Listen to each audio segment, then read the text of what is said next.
Ok, abran sus Biblias en el libro de Marcos, capítulo 12. Mi querido hermano Daniel ha leído dos pasajes que tienen que ver con la ofrenda, porque hemos visto todo este verano una serie de mensajes de características de una iglesia gloriosa, una iglesia madura, la iglesia que Dios quiere.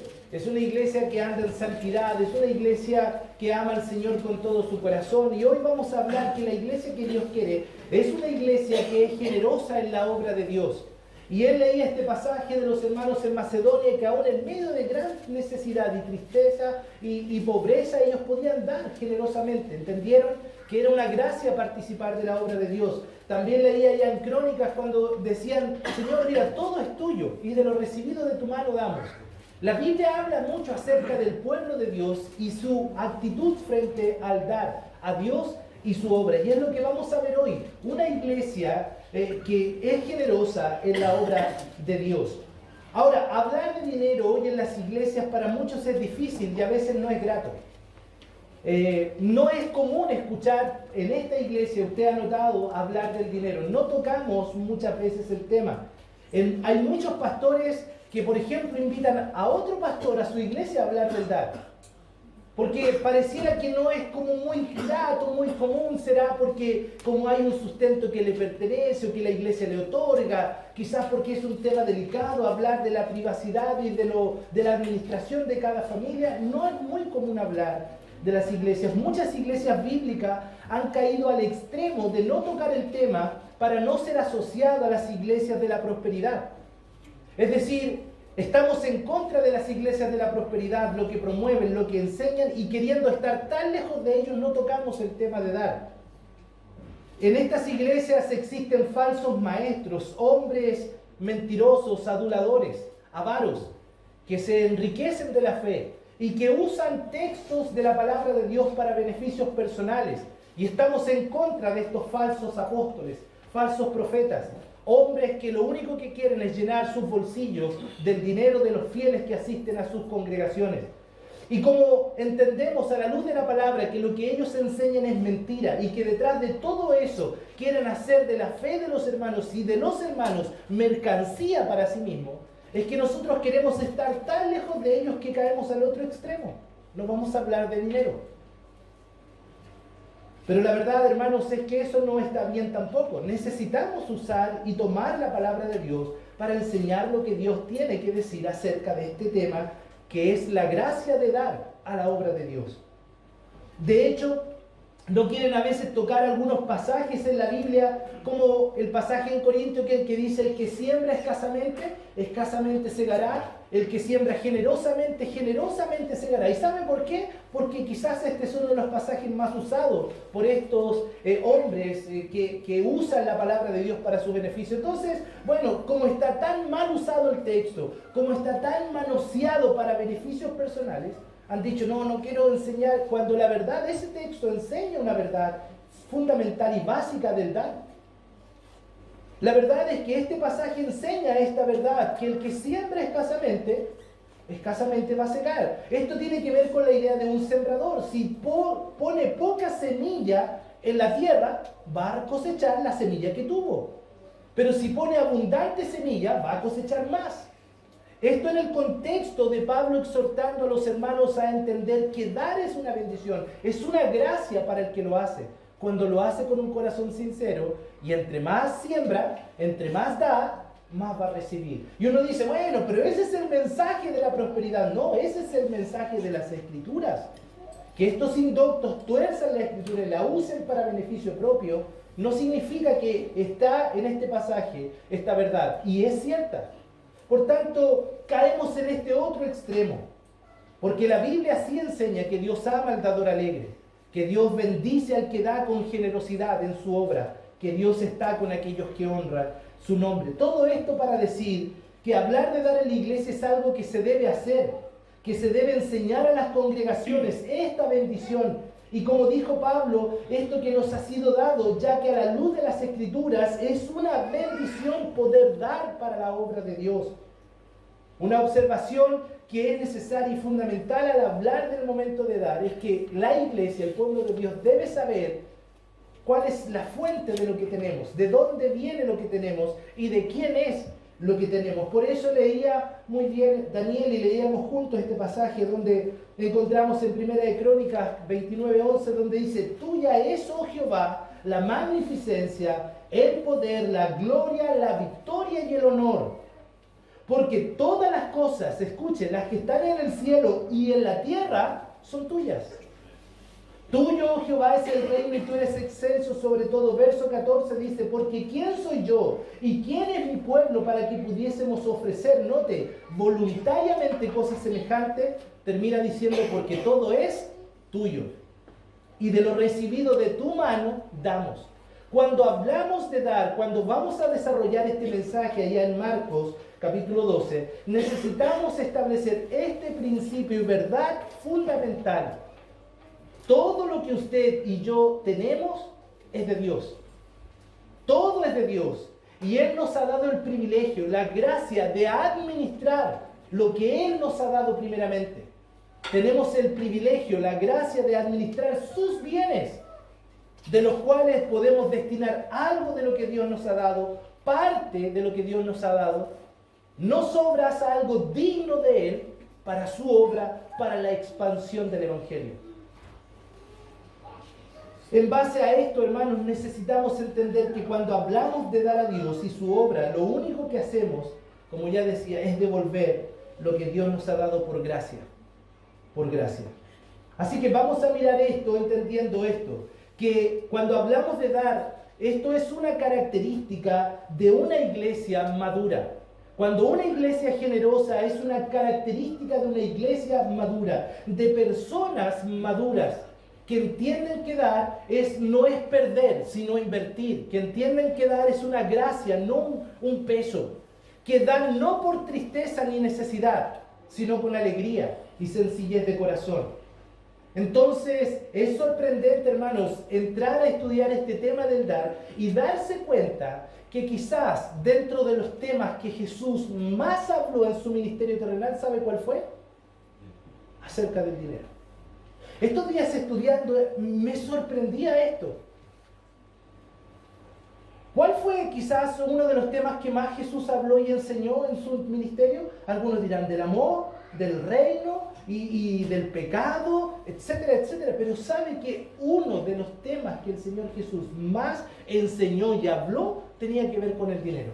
O con cosas relacionadas con el dinero y con el dar. Y tenía que ver con lo que esto produce. Puse en su hojita, usted tiene allá, algunos ejemplos entre muchos otros. No tenía más espacio para poner, pero usted ve allá que el Señor en su enseñanza, en su ministerio, en su andar en estos 3 años, mucho de lo que los evangelios registran, principalmente Lucas, tiene que ver con el dar, con el dinero, con lo relacionado con el dinero, riqueza, avaricia, mezquindad, abundancia. Por ejemplo, la parábola del hijo pródigo. ¿Recuerda cuál fue la petición del hijo? Dame mi dinero, dame mi parte. Y se fue y lo malgastó allá en Lucas. El mayordomo infiel, capítulo 16. Jesús presentó a 2 hombres que malgastaron un dinero que no era suyo. ¿Recuerda? Notamos en la historia del rico y Lázaro. Ahí presenta a un rico que mientras vivía tuvo muchos bienes y los malgastó y tenía una mesa abundante. Hablando de un rico y de un pobre. Advirtió del peligro de usar las riquezas o mal usar las riquezas. El joven rico, otra historia que encontramos en la Escritura. ¿Cuál fue el problema del joven rico? Que no quiso renunciar a sus posesiones. Cuando Zaqueo el publicano se convirtió, era un hombre que recaudaba dinero maliciosamente. ¿Y qué es lo que hizo? Tomó lo que tenía y lo devolvió. Dinero asociado a la persona de Zaqueo. Eso en Lucas 19, cuando un hombre le pidió a Jesús que actuara como juez para que su hermano repartiera con él su herencia. Allá en el Evangelio de Lucas también. Les advirtió del pecado de la avaricia y de la insensatez de confiar en las riquezas. Además, explicó que las riquezas materiales son la mínima importancia en comparación a las riquezas espirituales. ¿Nota usted que esto era una lucha constante en los que se rodeaban a Jesús? Los que estaban a su alrededor. El tener una relación con el dinero, con las riquezas, con la herencia, en comparación a las cosas eternas. Vemos en la parábola del fariseo Y el publicano, allá uno con la ofrenda, no tan espiritual, allá caminando con su ofrenda diciendo te doy gracias que no soy como este pobretón que está allá. Vemos también a Jesús condenando la falsa religiosidad de este fariseo. ¿Recuerda la parábola de las 10 minas? En la de los talentos nos presenta a unos siervos a los que se le confía diferentes bienes y después son llamados a rendir cuentas sobre ellos. También enseñó que nadie podrá ser discípulo a menos que renuncie a todo lo que posea. ¿Nota usted que el Señor una vez y otra vez y otra vez está hablando con cosas relacionadas al dinero, a la avaricia, a la codicia, al amor que hay por el dinero?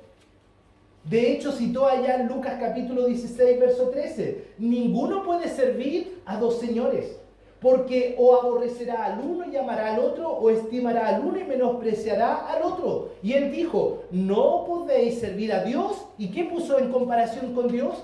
La riqueza. Él pudo haber dicho cualquier otra cosa.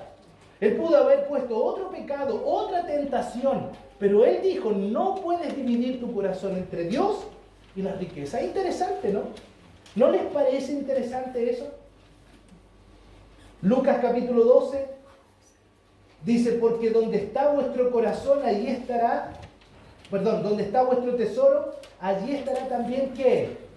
Vuestro corazón. Y mire, si usted mira el contexto allá en Lucas, usted va a notar que este pasaje es extremadamente interesante. Justamente todos los textos anteriores está hablando de la codicia. Está hablando acerca de no afanarnos de las cosas materiales, del mañana, porque Él cuida, porque podemos vivir confiados. Porque cuando destinamos nuestra mirada y atención a lo de este mundo, nos desvía del Señor. Y termina este capítulo diciendo esto, porque donde está vuestro tesoro, allí también estará vuestro corazón. Hablando de que las riquezas, las posesiones, lo que tenemos en este mundo, puede desviar nuestro corazón hacia cosas vanas y temporales.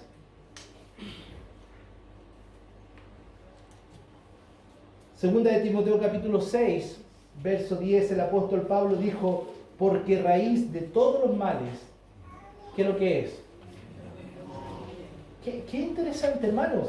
Dice, raíz de todos los males es el amor al dinero, el cual, codiciando algunos, se extraviaron de la fe y fueron traspasados de muchos dolores.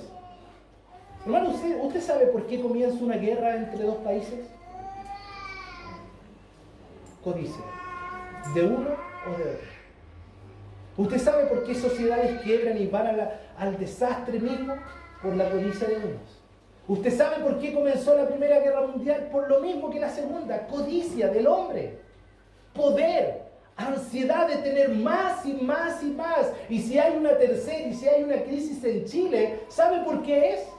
Por codicia, por hombres avarientos, que lo único que quieren es tener más, y entre más tengan, menos quieren dar al pobre. Porque raíz de todos los males es el amor al dinero. Hermanos, es triste en estos tiempos, es triste ver a tantos líderes o pastores más preocupados por lo que sus hermanos y miembros tienen en su billetera que por lo que tienen en su corazón. Y es verdad eso. Se desvían, existen muchos así. Y de hecho el libro de Santiago dice, ten cuidado de decir al rico, cuando llega a la congregación, hey rico, ven, siéntate tú, y al pobre acá adelante, y al pobre sentarlo atrás. Ten cuidado.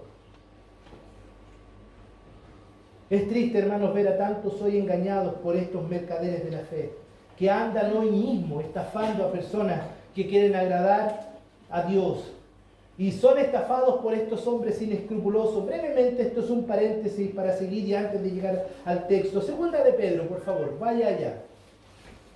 Voy a citar algunos versículos de allá porque Pedro ya advertía de estos hombres, de estas personas. No saque Marcos porque ya vamos al texto. Dice Segunda de Pedro capítulo 2, versos 1 al 3. Dice, pero hubo también falsos profetas entre el pueblo, como habrá entre vosotros falsos maestros, que introducirán encubiertamente herejías destructoras, y aún negarán al Señor que los rescató, atrayendo sobre sí mismo destrucción repentina. Y muchos seguirán sus disoluciones, por causa de los cuales el camino de la verdad será blasfemado. Y por avaricia harán mercadería de vosotros con palabras fingidas. Sobre los tales ya de largo tiempo la condenación no se tarda y su perdición no se duerme. Megas iglesias, jactándose de sus miles de miembros, pero líderes que con palabras suaves engañan, mienten, sacan el dinero de sus fieles, hacen de ellos mercadería. Verso 14 del mismo capítulo dice: tienen los ojos llenos de adulterio, no se sacian de pecar, seducen a las almas inconstantes, tienen el corazón habituado, note lo que dice, a la codicia.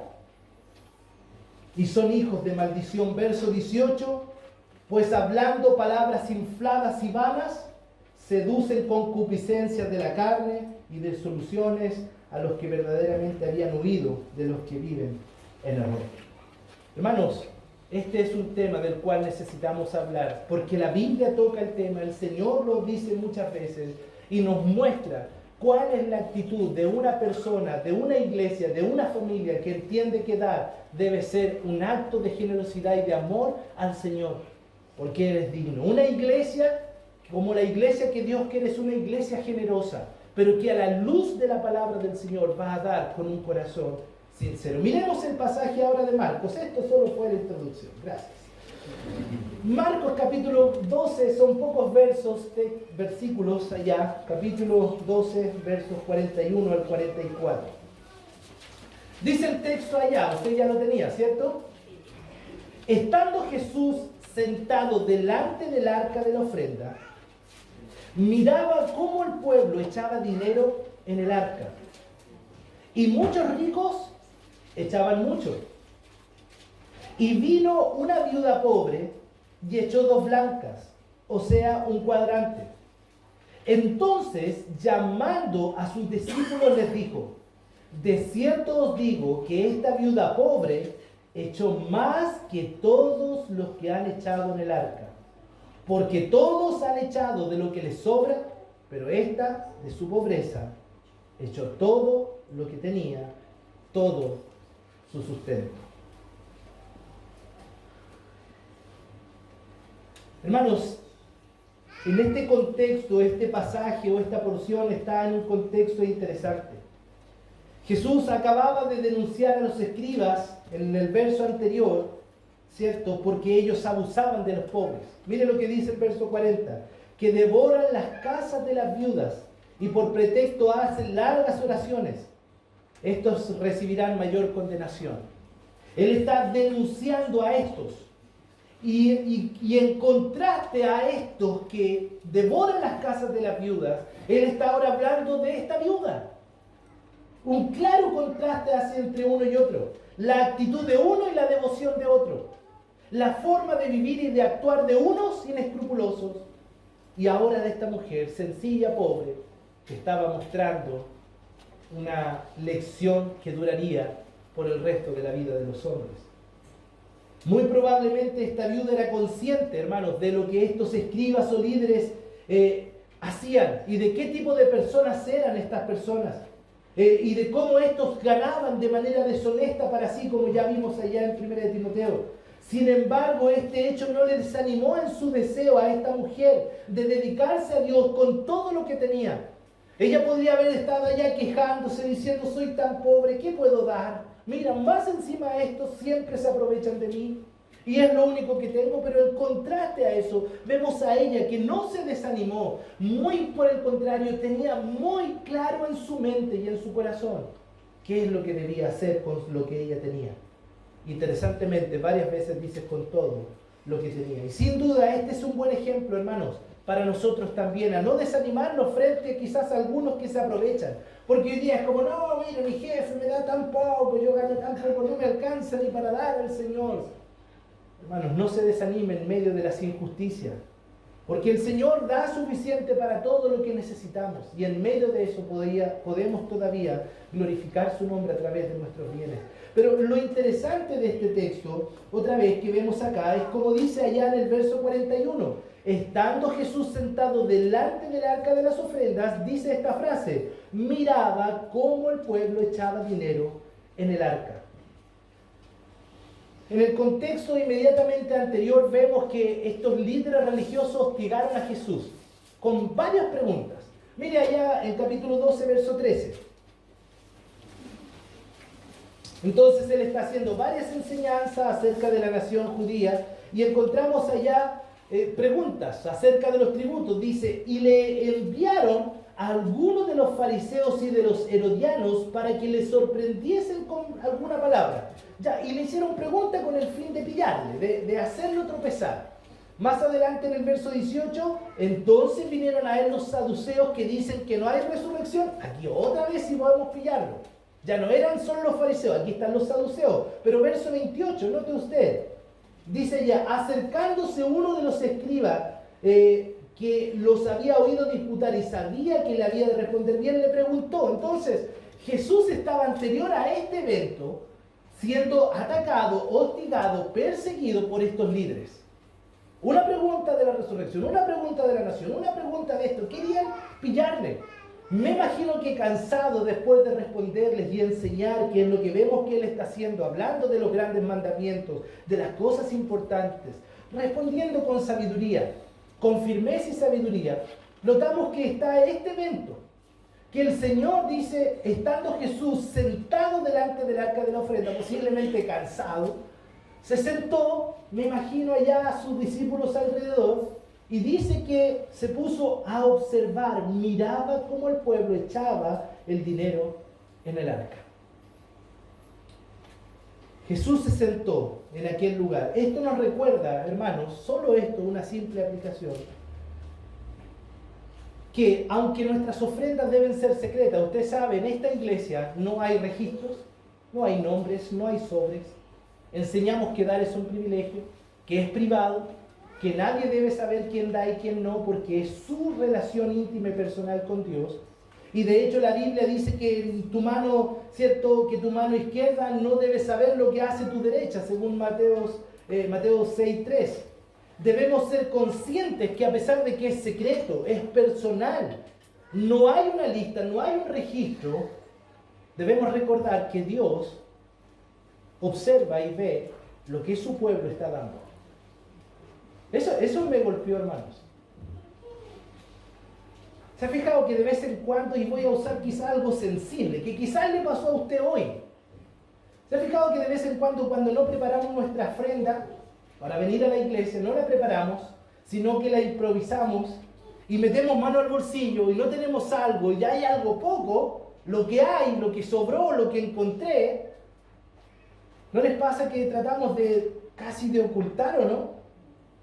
Que no se vea, que no suene, porque si suena, no sé si le ha pasado, me ha pasado. Es casi, y yo no sé si usted ha llegado al extremo de vez en cuando no tener nada y hacer como que algo puso. No puede ser. Algunos pueden luchar con eso. Pero sabe que no quiero hacer un juicio de eso, solo quiero poner en su mente esto. ¿Por qué? Porque eso demuestra que nosotros ignoramos el hecho que no importa cuánto yo doy, si es que doy o no, sino que pensamos que podemos burlar a alguien. Y nos olvidamos que Dios, como en este caso, sabe lo que estamos dando. No importa lo que otros puedan ver o no ver. Lo que importa es que el Señor está siempre consciente. Y no está la mirada del Señor enfocada, vamos a ver, en el cuánto, sino en el cómo. Y en la actitud del corazón. Hermanos, no podemos ni debemos olvidar esto. El Señor sabe lo que tú y yo damos. Y cada vez que ofrendamos, esto no está en discusión. Él conoce todo y ve lo que nosotros damos. Y no te olvides que este pasaje, lo que el Señor quiere destacar y la gran lección que quiere enseñar a sus discípulos es esta. Él observa Y no el monto, sino la calidad, sino el corazón, sino la fe y la actitud que ponemos al dar. Pero sigue el texto. Estaba Jesús mirando cómo el pueblo echaba dinero en el arca. Y luego dice, y muchos ricos echaban mucho. Bueno, lo primero que Jesús observó que los ricos echaban mucho dinero.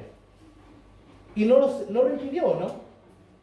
Porque si es más rico, bueno, qué bueno que dé más, ¿o no? Qué bueno que lo hagas. Por supuesto que era razonable. Jesús no lo iba a criticar ni lo iba a detener. Ni siquiera iba a llamar a los otros para decirle, oye, mira este fariseo, la cantidad de dinero que lleva. Porque la actitud de ellos era esa, llevar a la vista de todos su ofrenda, su monto. Y casi por causa de eso ser evaluado por los demás y decir, wow, qué espiritual, qué buen hijo de Dios. Él no lo criticó, sin embargo no despertó su admiración. Echaron mucho, pero no despertó su admiración como más tarde lo hizo la mujer. Porque recién fue ahí que llamó a los discípulos. La razón estaba en que la ofrenda de estos ricos no representaba algún sacrificio para ellos, sino que daban de lo que les sobraba de su abundancia. Por tanto, recuerda, no importa cuánto damos en un sentido, porque sí importa, pero no en un sentido total, sino en la calidad de lo que tú y yo damos. Déjeme ilustrarlo. Y quiero hacerlo claro para que entienda lo que quiero exponer y quiero ser lo suficientemente claro. Si usted gana 10 millones, ojalá o no, tiene que ser pastor para eso.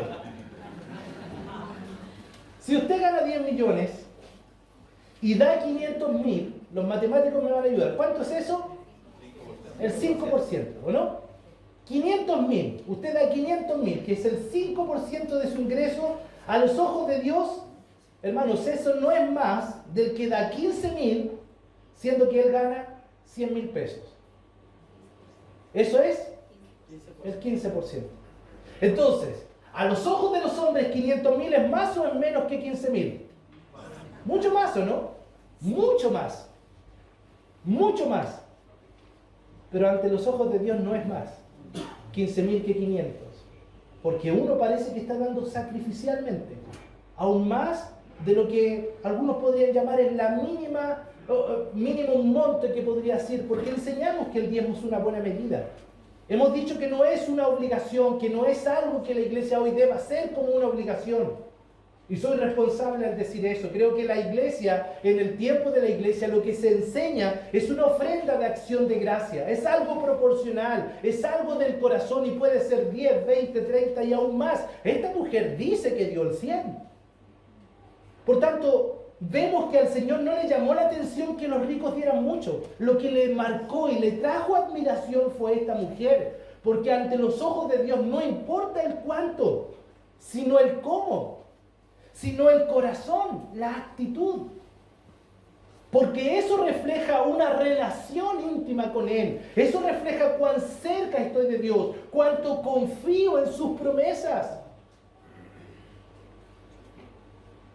Porque otra vez, hermanos, a Dios no le importa el monto, sino el corazón, la calidad de lo que damos, pero también cómo lo damos. Pero dice el texto, allá miraba cómo el pueblo echaba dinero en el arca y muchos echaban mucho. Pero luego dice, y vino una viuda pobre. Fue entonces cuando se acercó una viuda para presentar su ofrenda. Pero antes de considerar lo de esta viuda, debemos recordar algunos detalles en el contexto de lo que era una viuda. Lo primero que notamos es que Jesús siempre tuvo amor, compasión y mostró mucho interés por la situación de las viudas. La razón estaba en que una vez que sus maridos morían, ellas quedaban en una difícil situación de desamparo y abandono. Ser viuda en aquel entonces era muy triste, muy difícil. Sobre todo si estas viudas no tenían hijos o alguien que pudiera sostener o sustentarlas. No había seguro social, no había FONASA, no había un Estado que les cubriera. Lo que había era, en este entonces ya, creyentes hijos de Dios que podían ayudar. Y Dios había ordenado al pueblo judío de cuidar a las viudas. E incluso dentro de lo que eran los diezmos del pueblo judío, ellos debían dejar una parte de su siembra y todo eso podía ser recogido por las viudas, los pobres y los extranjeros. Dios cuidaba de ellas y Jesús tenía una especial atención por las viudas, porque vivían en un tiempo donde había mucha necesidad.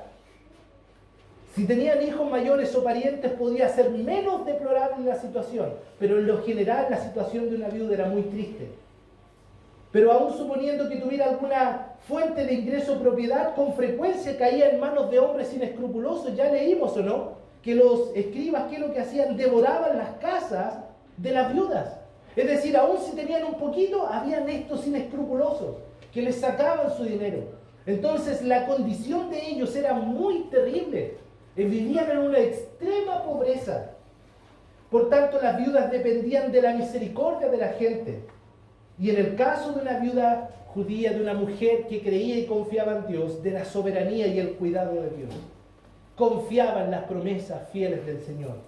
En este sentido, estaba establecido como el pueblo de Israel debía cuidar de las viudas y ellos sabían que Dios cuidaba de ellas y debían hacerlo. De hecho, si usted, no por tiempo no lo vamos a ver, si usted mira 1 de Timoteo capítulo 5, del verso 3 al 10, usted va a ver que Pablo enseña a Timoteo cuál debía ser la actitud de la iglesia hacia las viudas. Debía cuidar de ellas, debía proteger de ellas, debía ayudarlas, debía estar atento a sus necesidades.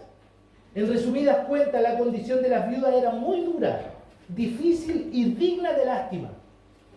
Por tanto, el Señor claramente no está enfocado en la mirada de esos ricos que daban mucho.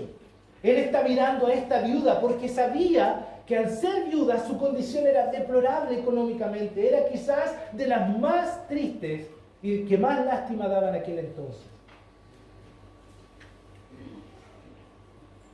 Muchas de ellas fueron llevadas a confiar única y absolutamente en el Señor. Era una triste realidad. Pero el texto no solo dice que era viuda, sino que dice que era una viuda pobre. Y que esta viuda pobre echó 2 blancas.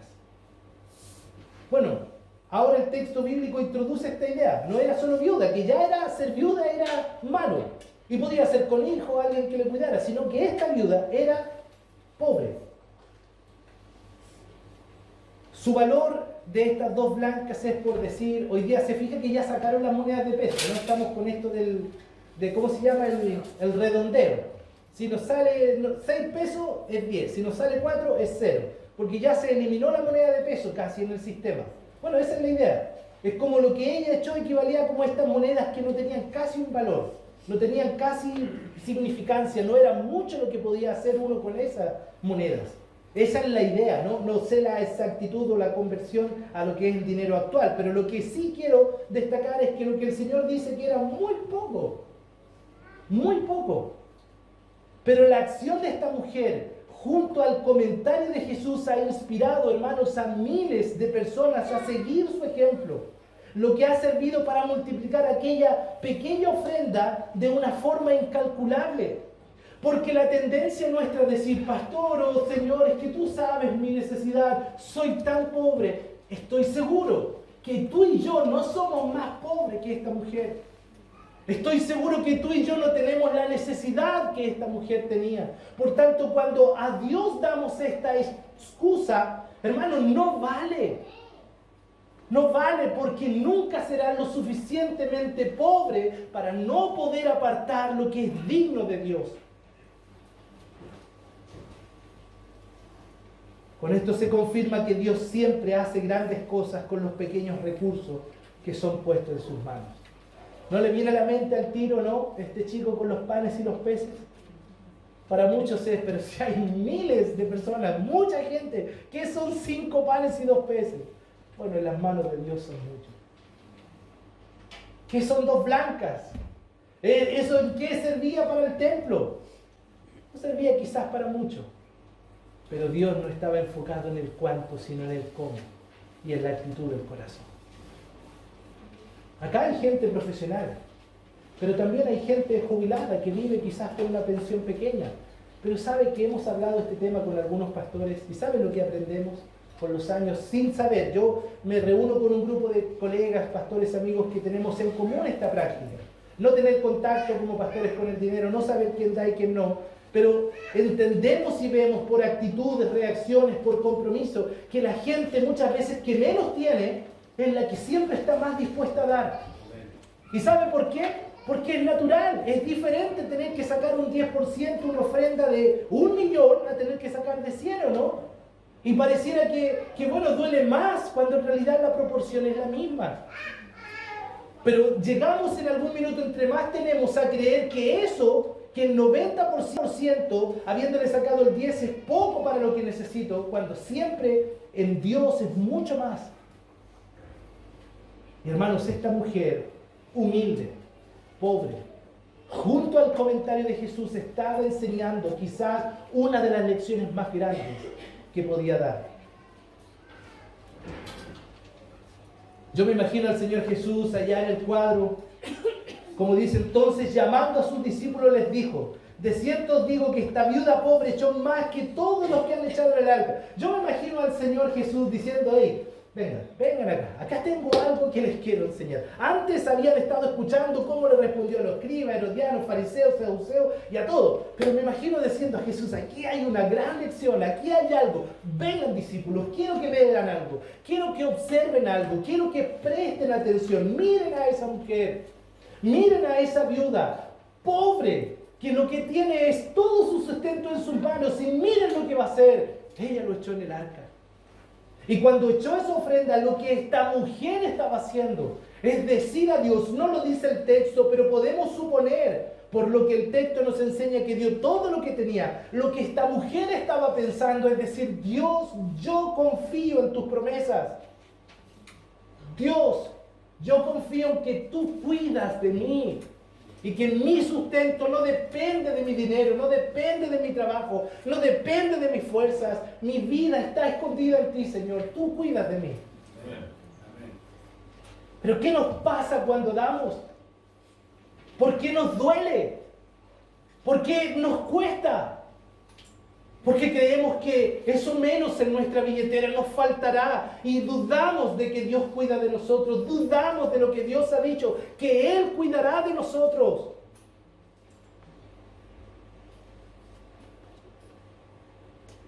Hermanos, por otro lado debemos recordar también el importante principio que el Señor nos enseñó. Recuerde, el que es fiel en lo poco o en lo muy poco también en lo más es fiel. ¿Sabes por qué a veces Dios no prospera? Dios no abunda en la vida de los creyentes. Porque sabe que no serán capaces de sostenerse con más riqueza. A veces yo pienso: Señor, ¿por qué no puedo salir? Bueno, quizás Dios sabe en mi condición, yo sé dónde estoy. Quizás es porque Dios sabe que un poco más puede apartar mi corazón de Él. Y nos tiene siempre en el límite. ¿Sabe para qué? Para que aprendamos a vivir en dependencia de Él, y no de mi trabajo y de mi esfuerzo, sino de Él. La buena administración de los pequeños recursos que Dios ha puesto en nuestras manos, hermanos, nos capacitará para recibir del Señor responsabilidades más grandes. Dice el texto allá en el verso 43, esta viuda pobre echó más que todos. Lo que esta viuda dio fue tan importante a los ojos de Jesús que llamó a sus discípulos para que se fijaran en ello. Seguramente para el resto de las personas allí presentes la ofrenda de esta mujer pasó desapercibida, carecía de importancia, pero no para Jesús, no para Él. Es interesante notar que a pesar de los graves abusos que cometían los religiosos de aquel entonces con ella no estaba enfocada en eso, sino valoraba el privilegio que tenía de poner en esa arca, que era el lugar donde los hijos de Dios podían adorar a su Señor. Ella puso todo lo que tenía.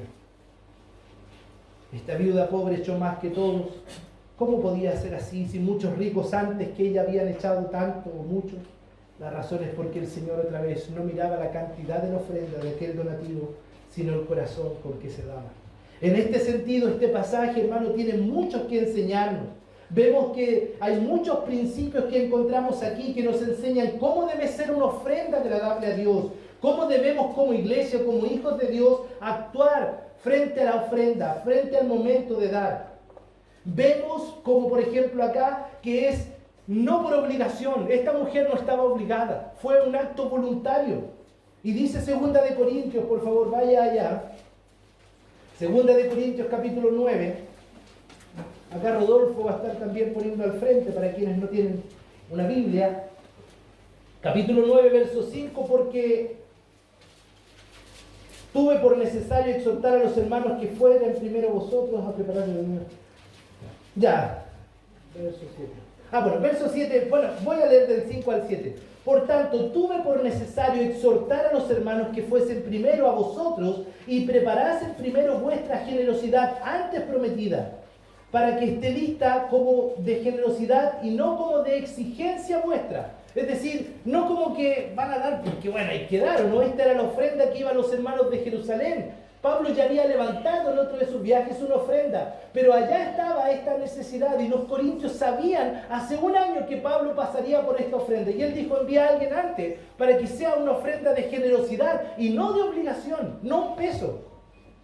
Por esto digo, el que siembra escasamente también segará escasamente, y el que siembra generosamente, generosamente también segará. Y luego dijo, cada uno dé como propuso en su corazón. Es algo voluntario, no es obligatorio. No por tristeza ni por necesidad, y la razón es porque Dios ama al dador alegre. Debe ser voluntariamente. Vemos que la mujer lo hizo de manera voluntaria, no por obligación, rindiendo primero el corazón. Capítulo 8, ahí en 2 de Corintios, verso 5. Estos hermanos allá, los de Macedonia, dice que dieron mucho más allá de sus fuerzas. Y dice, y no como lo esperamos, sino que a sí mismos se dieron primeramente al Señor y luego nosotros, por la voluntad de Dios. Debe ser una ofrenda por amor al Señor, que es lo que esta mujer hizo. Era un amor, una devoción, una confianza que tenía en el Señor. Debía ser con sacrificio y abnegación. Debemos ofrendar en medio de riqueza o de pobreza. Porque ahí en 2 de Corintios capítulo 8 vemos esta realidad.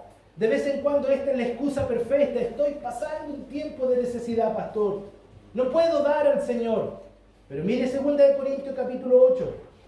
Asimismo, hermanos, os hacemos saber la gracia de Dios que se ha dado a las iglesias en Macedonia, que en grande prueba de tribulación, la abundancia de su gozo y su profunda pobreza abundaron en riqueza de su generosidad. Mire, déjeme explicar o contextualizar esto. Los hermanos en Jerusalén, no sabemos, historiadores dicen que en el año 40-41 los hermanos creyentes en Judea, en Jerusalén, estaban viviendo una gran crisis económica. No se sabe si la razón era por la persecución que estaban viviendo o por causa de ser cristianos habían perdido sus trabajos, o algunos dejaron sus trabajos por causa de la idolatría o de prácticas que no honraban a Dios. Pero estaban en una profunda pobreza. Pablo, al enterarse, quiere levantar estas ofrendas de gracia y usa la palabra gracia varias veces en la idea de ofrendar, porque no lo ve como una obligación, sino como un acto de gracia voluntario. Entonces va y les cuenta a los corintios, tratando de motivarlos, porque a pesar de que se habían puesto un poco flojos y mezquinos. Y él les escribe esta carta para exhortarlos, animarlos, invitarlos a ser generosos. Y lo que está haciendo acá en capítulo 8 es contarle cuál fue la experiencia con los hermanos en Macedonia. Y más o menos fue así. Pablo tiene que haber ido allá, ¿cierto?, con los de Macedonia, y posiblemente llegó y vio, oh, hermanos pobres, porque dice acá que estaban en grande prueba de tribulación, dice en profunda pobreza. En el original, en el griego da la idea, eran hermanos que estaban en una condición económica mínima, la peor que podía haber. Era una necesidad terrible, que lo más probable es que al observar era fácil notar que eran muy pobres los hermanos en Macedonia, muy pobres. Es como cuando usted va a estos lugares donde la pobreza uno la ve, ¿cierto? En las casas, en la ropa, en su aspecto, se ve que es gente pobre. Esta es la idea acá. Y Pablo llega allá y dice, hermanos, yo quería pedirles que oren por los hermanos en Jerusalén. Quiero que sepan que nuestros hermanos allá están en gran necesidad. Y al ver la condición, estoy parafraseando, imaginando esto, pero quiero que entienda. Pablo, al ver la situación, tiene que haberles dicho, hermano, quizás ustedes podrían orar. Voy a pedir a otros que den. Y entre la congregación de los macedonios, alguien levantó la mano. Y dijo, Pablo, yo quiero dar. Ellos están en necesidad, nosotros igual, pero queremos esta gracia. Yo quiero dar, Padre. Y Pablo, no, tranquilo, no te preocupes, si ustedes... Y otro levantó la mano y dijo, Pablo, yo también quiero dar. Yo también quiero ser parte. Y eso es lo que dice el texto, que ellos rogaron a Pablo. Ellos le dijeron, Pablo, por favor, permítenos. Queremos ganar esta gracia. Queremos ganar esta bendición. No queremos quedar fuera de esto. Queremos ser útiles en la obra del Señor. Tenemos poco, pero de eso poco vamos a dar. Y miren lo que dice. Dice, en grande prueba de tribulación, la abundancia de su gozo. Mire, aún en la prueba, aún en la pobreza, tenían gozo. Y su profunda pobreza abundaron en riqueza de su generosidad. Dijo Pablo, pues doy testimonio que con agrado han dado conforme a su fuerza y aún más allá de su fuerza. Note, pidiéndonos con muchos ruegos que les concediésemos el privilegio de participar en este servicio para los santos. Pablo, por favor, déjanos. Pablo, queremos ser parte. Pablo, no nos prives ese honor. Eso eran los hermanos de Macedonia. Y está usando ese ejemplo para decir a los mezquinos quizás de Corinto, que vivían en un puerto de recursos, que posiblemente era gente acomodada. Les está diciendo, mira, ellos en su pobreza dieron, quiero animarles a ustedes también a ser parte de la ofrenda a los hermanos en Jerusalén. Por tanto, era una ofrenda con sacrificio y abnegación. Una ofrenda que no importaba su condición, ya sean ricos o pobres. Este pasaje nos enseña que a Dios debe darse lo mejor. Esta mujer dio todo lo que tenía. A diferencia de los líderes allá en Malaquías, por favor, brevemente, acompáñenme, en el último libro del Antiguo Testamento. A diferencia de estos líderes que sabían lo que debían dar a Dios, el Señor a través de Malaquías les enrostra esto.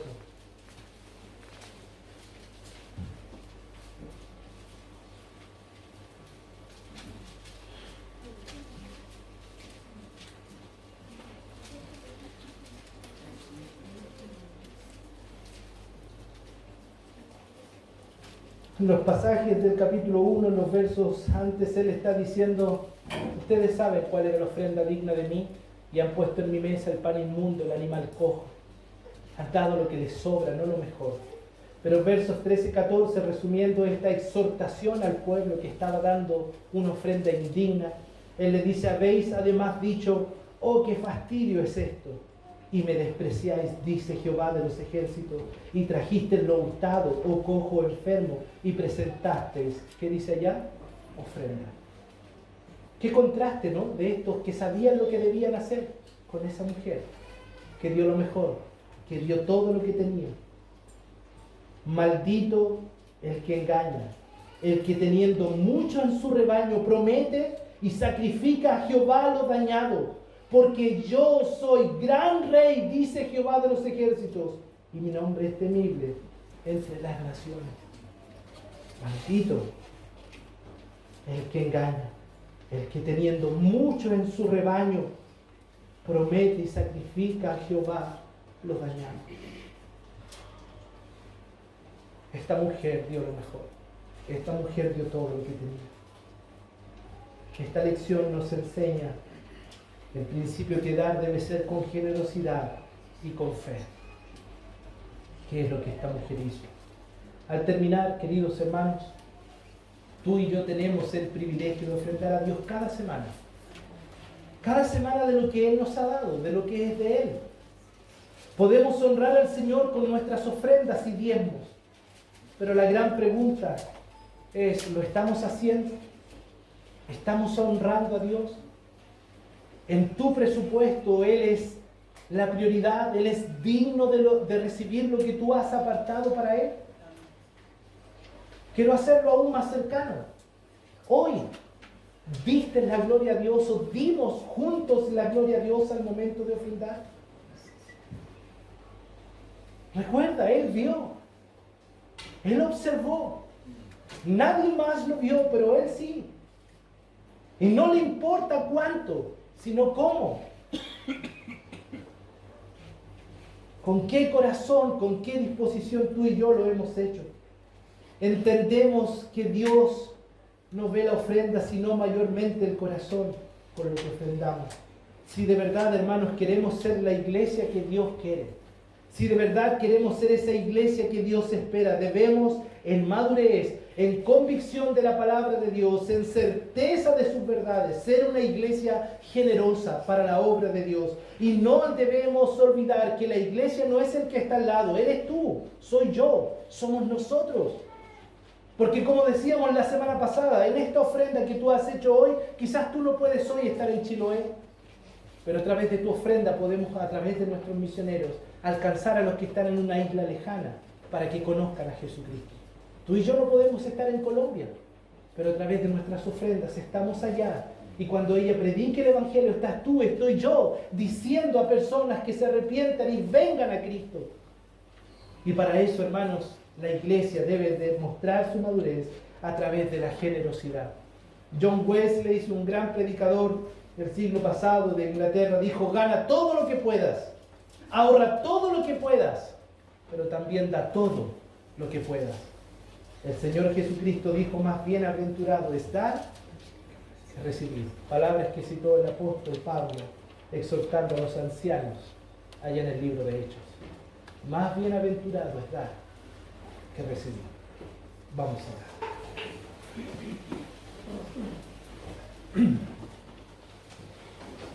Querido Señor, esto, Señor, sin duda golpea mucho mi corazón, Dios, porque es una lucha en mi vida, diaria, constante, Señor. Abrazar las cosas de este mundo, atesorar el dinero como algo precioso, valioso, confundiendo mi mente, Señor, creyendo que en ella está mi confianza, Señor. Pero cuán errado estoy, Señor.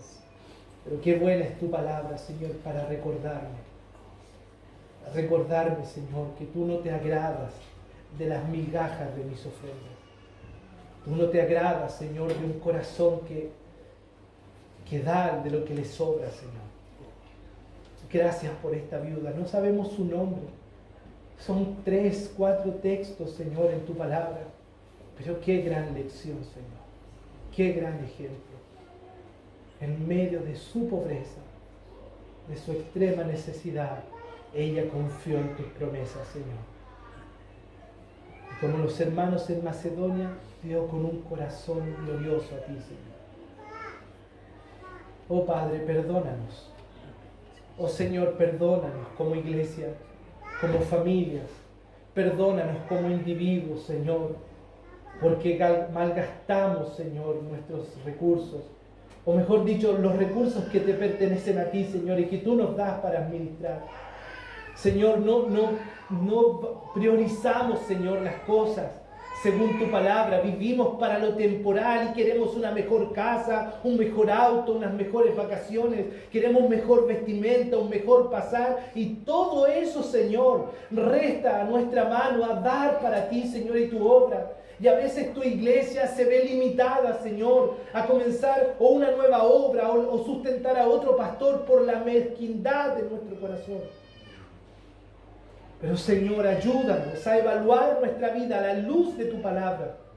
Porque, Señor, quienes estamos aquí esta mañana sabemos que tú ahora conoces, Señor, cada ofrenda, cada recurso que hemos destinado para ti, Señor. Y tú sabes si hemos puesto en tu mesa un pan inmundo, si hemos puesto, Señor, un animal enfermo, cojo, las obras, Señor. Y tu disgusto era grande con aquellos que, teniendo mucho, Señor, presentaron a ti lo peor. Señor, te ruego, nos perdones, Señor. Y nos ayudes este año a comprometernos, no solo hoy, sino el resto de mis vidas, de nuestras vidas, Señor. Cuando llegue el tiempo de dar en tu obra, Señor, recordar la historia de esta mujer y recordar la admiración que Cristo tuvo por ella, para que Él también pueda alegrarse de nuestro dar, alegrarse de nuestra ofrenda, porque tu palabra dice que tú amas al dador alegre. Ayúdanos, Señor, a ser una iglesia como la que tú quieres. Ayúdanos, Señor, a ser una iglesia generosa en tu obra y para tu obra, Señor. Gracias, Dios, por tu palabra en Cristo Jesús. Amén.